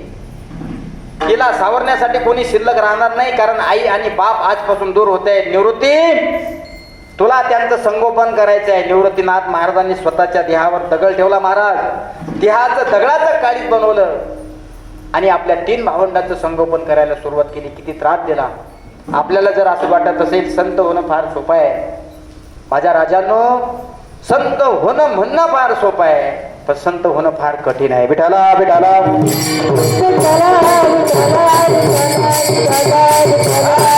संत होण्याकरता जगाचे आघात सहन करावे लागतात. आणि ज्या ज्या लोकांनी जगाचे आघात सहन केले ना ते संत झाले. तुकोबाने आघात सहन केले म्हणून तुकोबा संत झाले. मौनी बाबाने आघात संत केले म्हणून संत झाले. गजानन बाबांनी आघात संत केले म्हणून संत झाले. ज्ञानेश्वर महाराजांनी आघात सहन केले म्हणून संत झाले. आपण सख्या भावाचे आघात सहन करत नाही तर आपण काय संत होणार आहे? बोलू द्या तुम्हाला तुमच्या घरातला एखादा व्यक्ती राग तुमच्या नाकाच्या शेंड्यावर असतो, तुमच्या घरातला व्यक्ती तुम्हाला अधिकारानं बोलतो तरी सुद्धा तुम्हाला राग येतो. म्हणून आपण संतांमध्ये कोणत्याच गणनेत बसत नाही. त्याच्याकरता काळीच दगडाचं बनवावं लागतं. निवृत्तीनाथ महाराजांनी दगडाचं काळीच बनवलं, पण परिस्थिती हालाकीची असल्यामुळे माधवगिरी मागून आणल्याशिवाय खाता येत नव्हती. माधवगिरी मागायची त्या काळात. आजही आळंदीसारख्या पवित्र तीर्थक्षेत्रावर गेल्यानंतर तिथं शिक्षण घेणारे प्रत्येक मुलं मुली मधवगिरी मागून आणतात महाराज. आणि मधवगिरी मागून आणल्यानंतर ते खातात आणि नंतर अभ्यास करतात आणि हुशार होतात. आपल्या इथे सगळं ऐकत आहे, त्याच्यामुळे काही पायात काम नाही. हा, मागून आणून खातात म्हणून नाव लौकिकाला येतात, मोठे होतात. कारण त्यांना त्या अन्नाची जाणीव असते की हे आपण आणलं 15-15 किलोमीटर पायी जावं लागतं. हा, अशी झोडी असती, त्या झोडीमध्ये कोणाची उडदाची डाळ, कोणाची मुंगाची डाळ, कोणाची गोबीची भाजी, अशा अनेक प्रकारच्या भाज्या एकत्रित आणाव्या लागतात एका कॅटलीत. कोणाची भाकर असते, कोणाची चपाती असते, कोणाची पोळी असते, कोणाच्या शाळूच्या, कोणाच्या उडदाच्या, कोणाच्या बाजऱ्याच्या भाकरी असतात. त्या सगळ्या एकत्रित कराव्या लागतात. 8 जणांपैकून दररोज 2 जणांचे नंबर लागलेले असतात. ती सगळी माधवगिरी आणायची, एकत्रित करायची, ती भाजी एकत्रित करायची, त्या पोळ्या भाज्या एकत्रित करायच्या आणि मग त्या खायच्या. असा दररोज त्यांच्या जीवनामध्ये काला होतो. ते नावारूपाला येतात. ही साधूची ताकद आहे. आपल्याला सगळं ऐकता आहे, त्याच्यामुळे त्याची जाणीव नाही. माधवगिरी मागण्याकरता गेले, पण पुढे त्रास लोकांनी दिला. ज्ञानेश्वर महाराजांनी विचार केला, हे आपण आता माधवगिरी मागण्याकरता गेलं पाहिजे. कारण किती दिवस घरात बसून राहणार? जर आपण घरात बसून राहिलो तर उपाशी मरावं लागेल. म्हणून खुटीला टांगलेली झोडी घेतली. खुटीला टांगलेली झोडी घेतली आणि निघाले माधवगिरी मागण्याकरता.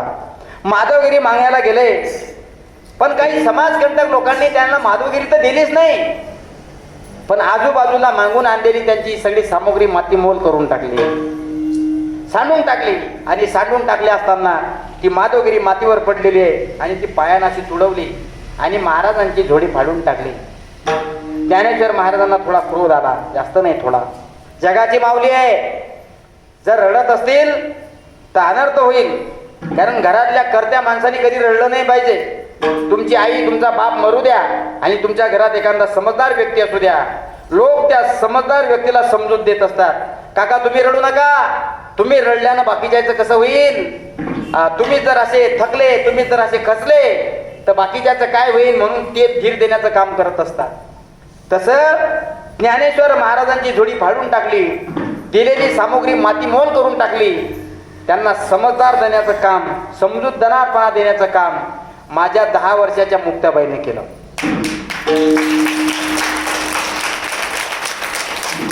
माधवगिरी मागण्याकरता माऊली गावात गेले, मातीमोल करून टाकली सामग्री. की झोडी घेतली महाराज फाटलेली, तसेच घरी आले. माऊलीच्या चेहऱ्यावर उदासता दिसली. मुक्ताबाईने ओळखलं, दादा काय झालं? काय झालं दादा? सांगावं आम्हाला, काय झालं दादा? ज्ञानदादाने माऊत झालेल्या चेहऱ्याने मुक्ताबाईला सांगितलं, मुक्ते, आई वडील निघून गेल्यानंतर आपण अनाथ झालो आणि अनाथ लोकांना अशी परिस्थिती भोगावी लागते, याचं जिवंत उदाहरण आज मला अनुभवायला भेटलं. माधवगिरी मागण्याकरता गावात गेलो होतो. काही लोकांनी माधवगिरी दिली सुद्धा होती, पण काही लोकांना जी दिली होती ती सुद्धा मातीमोल करून टाकले. क्रोधित झाले. विश्वमाऊली ज्ञानेश्वर महाराज क्रोधित होतात आणि 5 वर्षाची मुक्ताबाई त्यांना सांत्वन करते, दादा रडू नाही दादा, आपण तुम्ही जर रडाल तर आमचं कसं होईल दादा? तुम्ही जर धीर सोडला तर आमच्या धीराचं काय होईल दादा? म्हणून ज्ञानेश्वर महाराजांनी धीर सोडला नाही, पण आपल्या झोपडीमध्ये जाऊन बसले. आणि झोपडीमध्ये जाऊन बसले तर बसले, त्या झोपडीचा दरवाजा लावून घेतला. पूर्वीच्या काळामध्ये काही सिमेंटचे बंगले नव्हते, ताटीच्या झोपड्या होत्या. ताटीच्या झोपडीमध्ये विश्वमाऊली ज्ञानेश्वर महाराज जाऊन बसले आणि त्या झोपडीचा दरवाजा फाटक लावून घेतलं आणि आतल्या आत क्रोधहीमान झाले.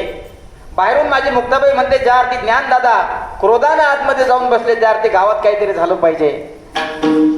मुक्ताबाईने उपदेश केला, दादा तुम्ही विश्वमाऊली आहात, तुमच्यावर जगाने केलेले आघात हे तुम्हाला सहन करायचे आहेत. कारण काही लोक मारल्यापेक्षा शब्दाचे प्रहार जास्त करत असतात.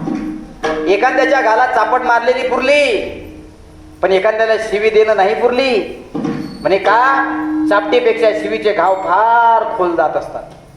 म्हणून लोक म्हणतात भाऊ तू काही कर, पण शिवी देऊ नको. एकदा मारल्यापेक्षा शिवीचे घाव फार असतात. तसं ज्ञानेश्वर महाराजांना क्रोधित केलं. काही समाजकंटक लोकांनी विश्वमाऊली झोपडीमध्ये जाऊन बसले आणि माझे मुक्ताबाई झोपडीच्या बाहेरून दरवाजा उघडण्यासाठी दादाला विनंती करते, दादा उघडा. योगी पावा न मनाचा,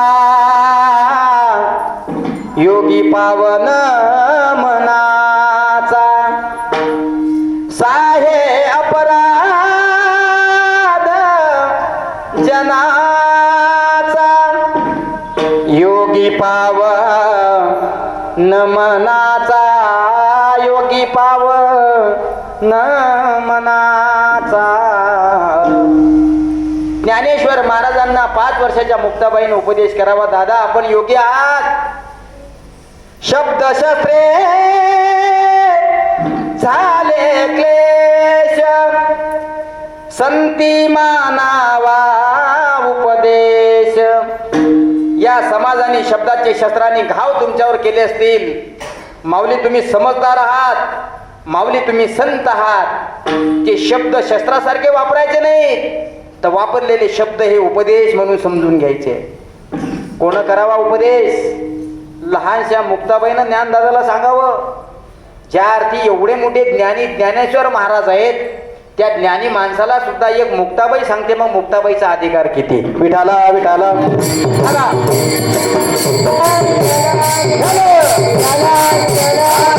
किती अधिकार असेल मुक्ताबाईचा. म्हणून या समाजाचे आघात सहन करा माऊली तुम्ही, आणि या समाजाला शिकवण देऊन योग्य दिशेनं. आज तुम्हाला वाईट म्हणतायत ना, उद्या तुमच्याच पायावरती आल्याशिवाय राहत नाही. परिस्थिती तशीच आहे सज्जनांनो, नीट लक्षात ठेवा.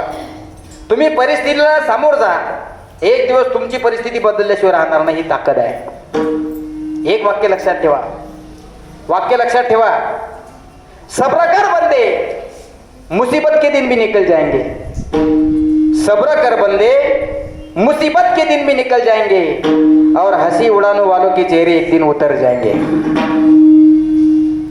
जे लोक तुम्हाला आज हसतात ना, ती लोक उद्या तुमच्या पाया पडल्याशिवाय राहत नाही. ही साधूच्या शब्दाची ताकद आहे. ताकद आहे साधूच्या शब्दाची. म्हणून ज्या काळात संतांनी आघात सहन केले, म्हणून आज त्यांचा 750 वा पुण्य संजीवन समाधी सोहळा आपण साजरा करतो. त्या काळात त्यांनी लोकांचे आघात सहन केले, म्हणून आज म्हणावं लागतंय ज्ञानेश्वर महाराज की. हे आता म्हणावं लागतंय, कारण जय जयकार सहज होत नाही मायबाप लोकांचा, अगोदर सहन करावं लागतं. म्हणून त्या कोपडीमध्ये जाऊन बसले, ताटीचा दरवाजा लावून घेतला. माझी मुक्ताबाई ज्ञानदादाला उपदेश करते, दादा आपण योगी आहात, साधक आहात, तुम्ही काहीही करू शकता. या समाज कंटकाच्या लोकांनी तुम्हाला त्रास दिला म्हणून तुम्ही राग जाऊन बसलात. अजून तुम्हाला फार मोठं कार्य करायचंय दादा.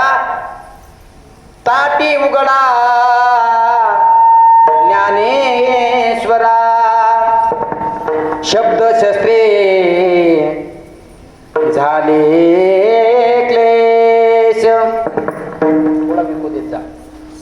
संती मानावा उपदेश, विश्वपट ब्रह्मदोरा. ताटी उघडा ज्ञानेश्वरा. किंवा अपराध सहन करुनी शिकवित जावे. ताटीमध्ये जाऊन माझ्या ज्ञानाने रडावे. माझ्या ज्ञाना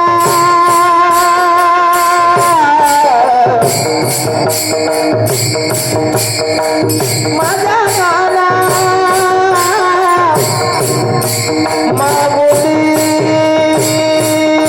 ज्ञान राजा. मागुली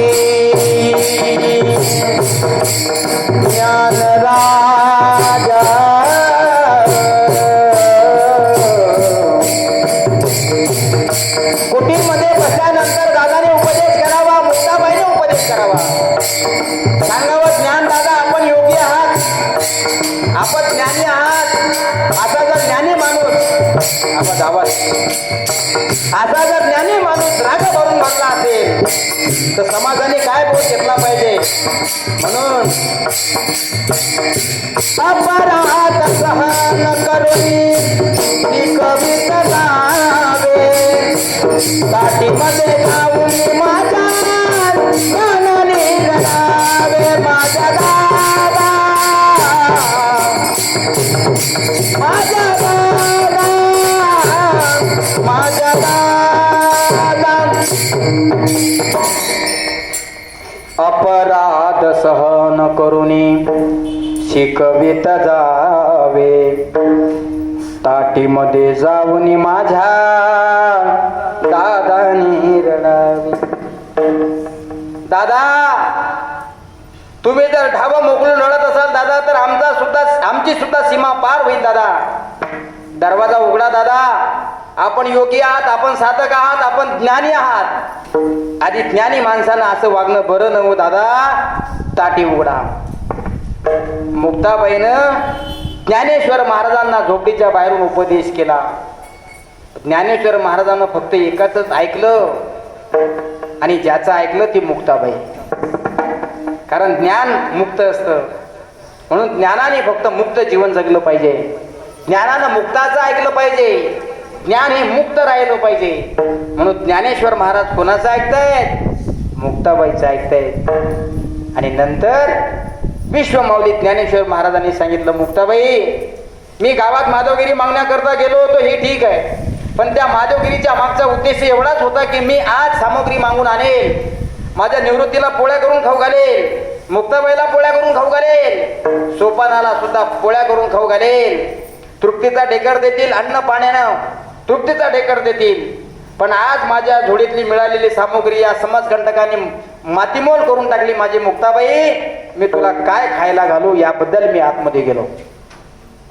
या लोकांनी माझ्या झोडीतलं अन्न मातीमोल केलं याचं दुःख मला नाही. जी सामग्री माझ्या झोडीत होती ती सुद्धा मातीमोल केली याचं दुःख मला आहे. कदाचित तेवढी जर माझ्याजवळ असती तर मी त्याच्या पोळ्या बनवल्या असत्या. थोडी राहिली होती महाराज. एवढी मोठी पीठ होता तो आटा सगळा मातीमोल करून टाकला पण त्यातला थोडा शिल्लक होता. सोपान दादाला चक्कर आले. सोपान दादा खाली पडले. पाणी पाणी करत होते. सोपान दादाला अन्न नाही पण पाणी मिळावं याकरता मडकं घेतलं. घागर घेतली खापराची. नदीवर गेले.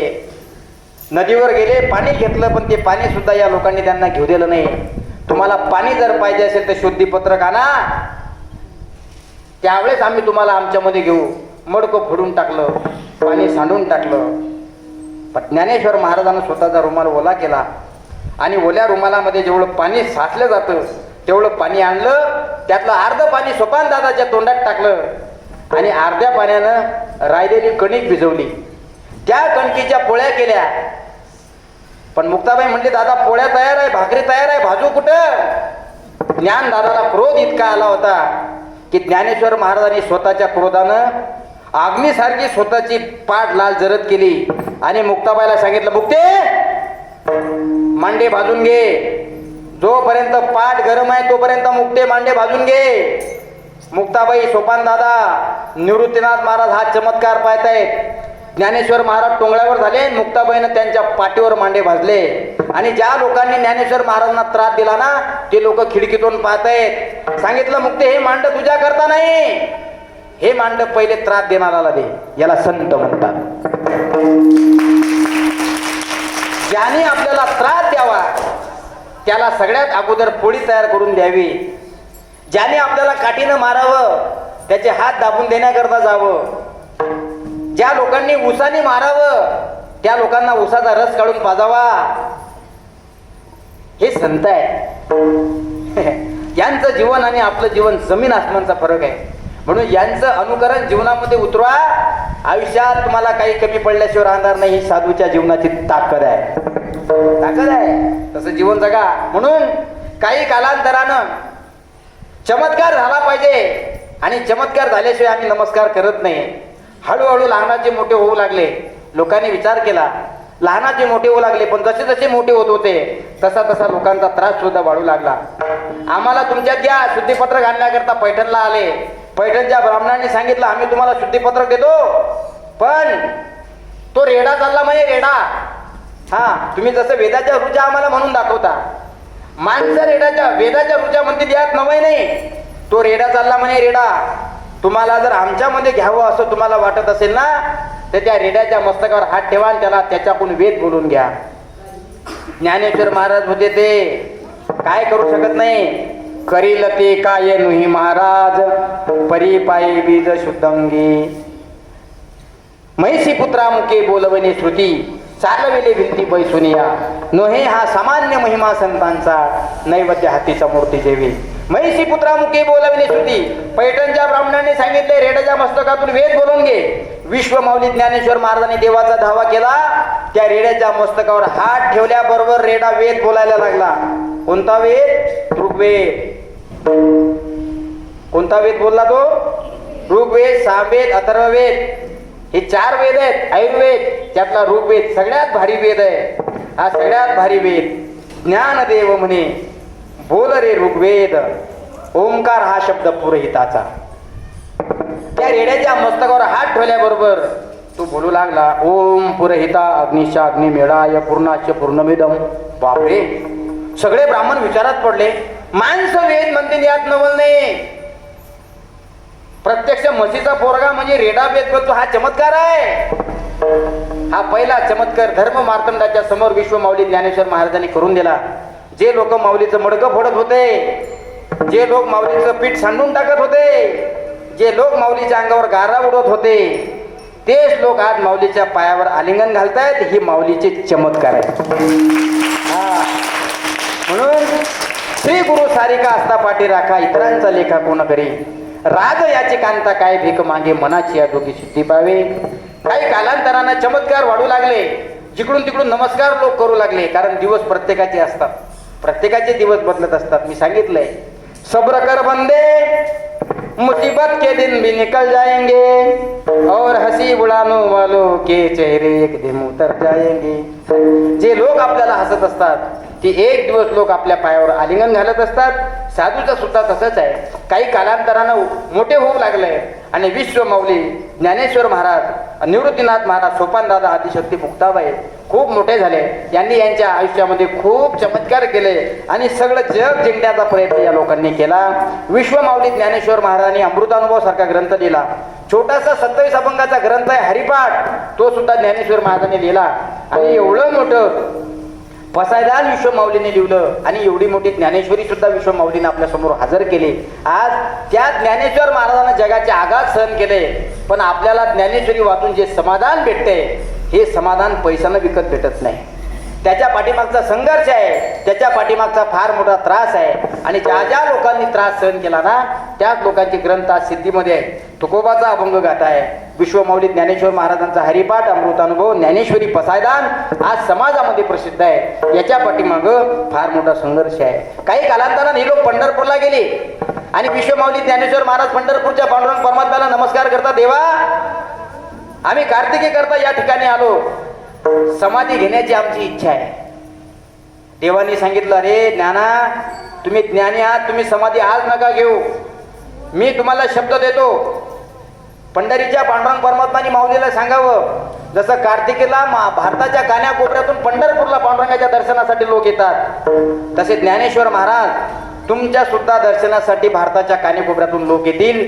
2 दिवस थांबा. देवाने सांगितलंय, नवमी जाऊ दिली, दशमी जाऊ दिली.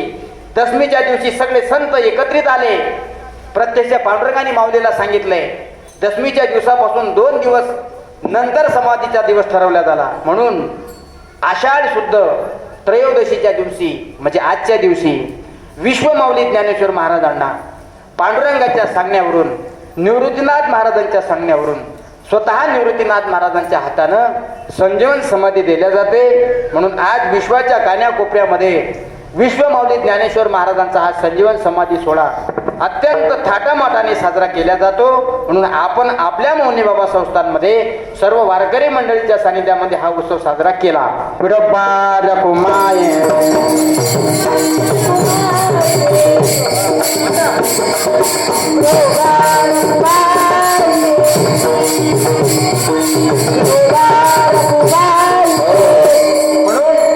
असा हा उत्सव साजरा पंढरीत पांडुरंग परमात्म्याची वारी झाली आणि सगळे लोक आळंदीला आले.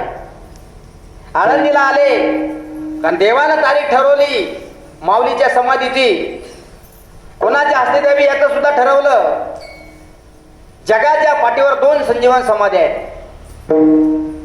कदाचित तुम्हाला माहित नसेल, मी सांगतो ऐका. जगाच्या पाठीवर एक विश्वमाऊली ज्ञानेश्वर महाराजांना निवृत्तीनाथ महाराजांनी समाधी दिली आळंदीला, ही संजीवन समाधी आहे. आणि 1909 साली 1907 साली संजीवन समाधी भास्कर पाटलाला गजानन महाराजांना दिली आडगावला. भास्कर पाटील आडगाव. समर्थ सद्गुरू संत गजानन महाराजांनी 1907 साली भास्कर पाटलांना संजीवन समाधी दिली. आजही संजीवन समाधी आहे. आणि 1910 साली गजानन महाराज पंचतत्वात विलीन झाले. जगाच्या पाठीवर पहिली समाधी गजानन महाराजांनी भास्कर महाराजाला, दुसरी समाधी आणि पहिली समाधी निवृत्तीनाथ महाराजांना ज्ञानेश्वर महाराजाला.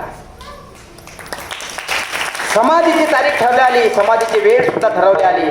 काय आनंद होता त्या आळंदीमध्ये, वर्णन करतायत. आळंदी हे गाव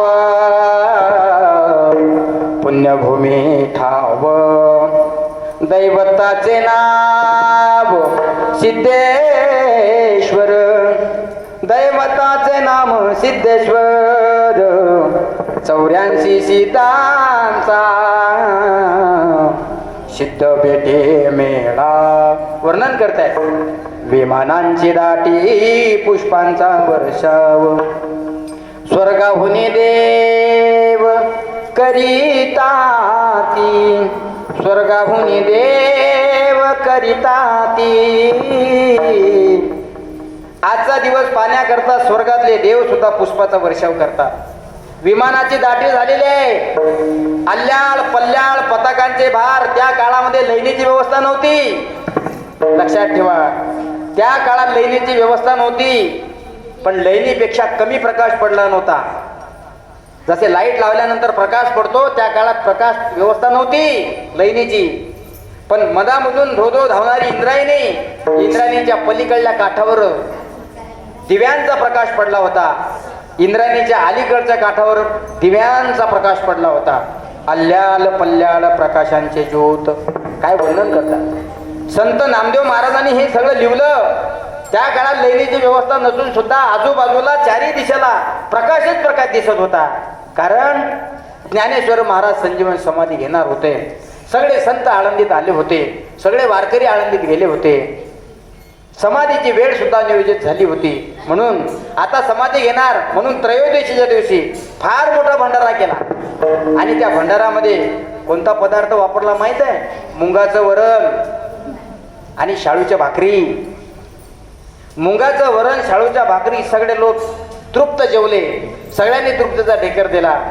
आणि देवाने निवृत्ती धरिले दोन्ही कर. देवाने निवृत्ती धरिले दोन्ही कर. जातो ज्ञानेश्वर बैसावया. माझ्या पंढरीच्या पांडुरंग परमात्म्याने एका हाताला माऊलीच्या पकडावं आणि निवृत्तीनाथ महाराजांनी एका हाताला माऊलीच्या पकडावं. आळंदीला आजान वृक्षाची बाग आहे. त्या आजान वृक्षाच्या शैलेश सिद्धेश्वराचा एक नंदी, सिद्धेश्वराचं मंदिर ज्याला मानलं जातं, ते नंदीची मूर्ती त्या ठिकाणी ठेवलेली आहे. समाधीची जागा नियोजित केलेली आहे. त्या नंदीला हटवण्यात आलं आणि त्या नंदीला हटवल्या त्या जागेवरून माऊली समाधीस्थ झाले. आणि त्या संजीवन समाधी सोहळ्याला आज 750 वर्षे पूर्ण होतात. ज्या काळामध्ये विश्व माऊली ज्ञानेश्वर महाराज संजीवन समाधी घेतात, त्या काळामध्ये वारा आनंदानं वाहतोय, पक्षी आनंदाने गाणे म्हणतायत, वारकरी आनंदानं भजने करतायत. आणि सगळ्या आळंदीमध्ये, सगळ्या विश्वामध्ये फक्त एकच गजर चालू आहे. कोणता? ज्ञानदेव ज्ञानदेव ज्ञानदेव ज्ञानदेव ज्ञानदेव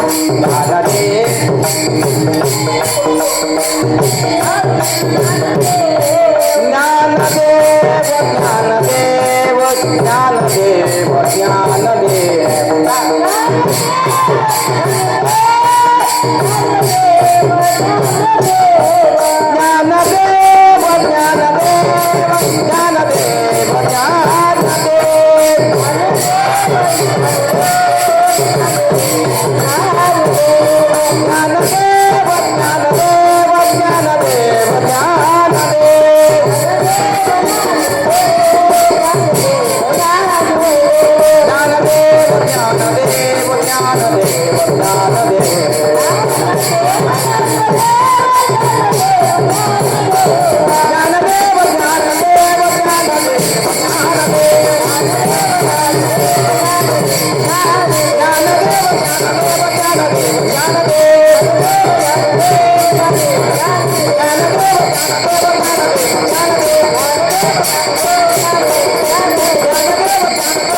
विश्वमौली ज्ञानेश्वर महाराजांना पंढरीस पांडुरंग परमेश्वराच्या साक्षीने निवृत्तीनाथ महाराज संजीवन समाधी देत आहेत. आणि अशा समाधीच्या त्या प्रसंगाला समाधी दिली तेव्हापासून आजच्या दिवशी 750 वर्ष पूर्ण कंप्लीट होतात. आपण सगळे श्रोते मायबाप, आपल्या सर्व मंदिराची जी संचालक मंडळी, आपल्या संस्थांचे मॅनेजर साहेब, व्यवस्थापक, कर्मचारी, वारकरी विद्यार्थी, शिक्षक वृंद, ह्या सगळ्या लोकांनी हा अनुभव आज 750 वर्षाचा या ठिकाणी घेतला. आणि हा सुवर्ण दिवस, हा ऐतिहासिक दिवस आपल्या प्रत्येकाच्या जीवनामध्ये आला. बस कीर्तन संपलं. जाता जाता विश्व माऊलीला एकच सांगा, माऊली माझ्या हातातून चांगलं कार्य होऊ दे, कोणाचं मन माझ्याकडून दुखलं नाही पाहिजे, एवढंच मागणं आपण मागा. आषाढी कार्तिकी ह्या शुद्ध एकादशी आहेत, ह्या पवित्र एकादशी आपण केल्या पाहिजे. तसं 12 महिन्याच्या 24 एकादशी येतात, पण ह्या मोठ्या एकादशी आहेत. कार्तिक, आषाढी, गोकुळाष्टमी, महाशिवरात्री, ह्या अशा मोठमोठ्याल्या एकादशी आहेत. ह्या एकादशी आपण केल्या पाहिजे. गळ्यामध्ये पवित्र तुळशीची माळ असली पाहिजे. आणि जास्तीत जास्त धर्माचं कार्य आपण केलं पाहिजे. हरिपाठ करा, कीर्तन करा, प्रवचन करा, भजन करा. म्हणून देवाच्या सानिध्यामध्ये आपण जास्तीत जास्त गुंग राहिलं पाहिजे. कारण आपण कितीही स्वतःसाठी कमावलं तरी शेवटी सज्जनानं खालीच जावं लागतं, आहे का नाही? आपण कितीही कमवा, आपल्याला खालीच जावं लागते. कारण लहानपणापासून शेवटच्या श्वासापर्यंत आपण कमवण्याचा विचार करतो. म्हणून कमवायचं असेल तर एवढं कमवा, एक श्रीकृष्णासारखं कमवा, दुसरं रावणासारखं कमवा. म्हणजे रावणासारखं श्रीकृष्णासारखं काहून? रावणाची लंका सोन्याची होती आणि कृष्णाची द्वारका सोन्याची होती. पण कर्म धर्म जर चांगलं असेल तर द्वारका बुडते आणि लंका जळते. याचं कारण आहे की कर्म चांगलं असलं पाहिजे. म्हणून कमवायचं असेल तर या लोकांसारखं आपण कमावलं पाहिजे. कारण रावण म्हणजे काही सर्वसामान्य नाही. कुबेराचे पुत्र होते ते कुबेर. आणि इथं सांगितलेलं नाही, देह हे काळाचे, धन कुबेराचे, येते मनुष्याचे काय आहे. कुबेराचं धन सुद्धा या ठिकाणी निघून जातं. म्हणून कमावू नका असं नाही, पण कमावलेल्या धनामध्ये गरिबाचा सुद्धा थोडाफार वाटा असला पाहिजे. कारण ते धन कमावल्यानंतर जर आपण वाटत नसाल तर धन असून सुद्धा माणूस निर्धन होतो. शेवटी शास्त्रकार सांगतात, बाबा आयुष्यभर कितीही कमवा, आयुष्यभर कितीही धनधन करा, शेवटी तुम्हाला निर्धनच व्हावं लागतं. हे विधीचं विधान आहे.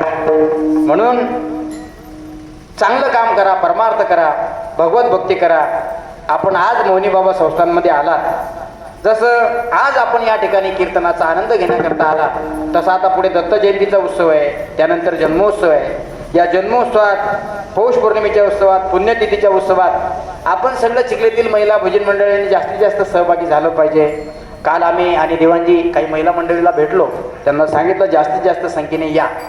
जास्तीत जास्त संख्येने नाही आल्या, पण संख्या कमी नाही वाटू दिली, म्हणून या माता वर्गाकरता एकदा टाळ्या वाजवा. म्हणून आणि कीर्तनामध्ये गर्दी महत्वाची नाही, कीर्तन श्रवण करणारे श्रोते हे दर्दे असले पाहिजे. म्हणून जास्त असून काही उपयोग नसते. 1000 लोक कीर्तन ऐकायला असतात, पण 1000 लोक कीर्तन ऐकत नाहीत, त्यातले 10 लोक कीर्तनाचा आनंद घेत असतात. म्हणून मला असं वाटते आपण सगळ्यांनी गेल्या 2 तासापासून सर्वांगाचे काम करून या ठिकाणी कीर्तन श्रवण केलं. आणि आज मला मोरी बाबा संस्थांनी या ठिकाणी संजीवन समाधी सोहळ्याचं सेवा करण्याचा हा सुयोग प्राप्त करून दिला. मी सर्व संचालक मंडळ, कर्मचारी मंडळ आणि या लोकांचा अत्यंत आभारी आहे. जोपर्यंत मोनी बाबा आमच्याकडून हे कार्य करून घेत राहतील, ज्या ज्यावेळेस बाबा आम्हाला बुद्धी देतील त्या त्यावेळेस आम्ही नक्की हे कार्य करू. म्हणून झालेली सेवा विश्वमौली ज्ञानेश्वर महाराज, परमहंस रामकृष्ण मौनी बाबा यांच्या चरणी समर्पित करतो आणि सेवेला पूर्ण विराम देतो. फक्त सगळ्यांनी एकदा मोठ्या प्रेमानं मौनी बाबाचं भजन करा. आवाज बरोबर करा दादा. उभा. हॅलो. ओम मौनी बाबा नमो नमः. हे मौनी बाबा नमो नमः. हे मौनी बाबा नमो नमः. ओम मौनी बाबा नमो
Baba,